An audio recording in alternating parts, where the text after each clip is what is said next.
এই দেশটি পশ্চিম প্রশান্ত মহাসাগরে অবস্থিত একটি দ্বীপ রাষ্ট্র যা ফিলিপাইন ও ইন্দোনেশিয়ার পূর্বে অবস্থিত।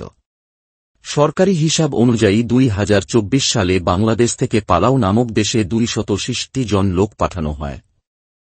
পালাউ ভিসার প্রকারভেদ। বাংলাদেশ থেকে পালাউ গমনকারী অদক্ষ শ্রমিকদের জন্য প্রযোজ্য প্রধান ভিসার ধরনগুলো হল provisional labour visa, temporary permit ও missionary visa. Provisional labour visa হল সেই প্রথম ধাপ, যার মাধ্যমে কর্মসংস্থানের জন্য জয়েন্টমেন্ট সাপেক্ষে বিদেশি অদক্ষ শ্রমিককে অনুমতি দেওয়া হয়। এটি একটি প্রাথমিক পরিচয়পত্র যা কর্মসংস্থানকারীর মাধ্যমে লাভ করা যায়।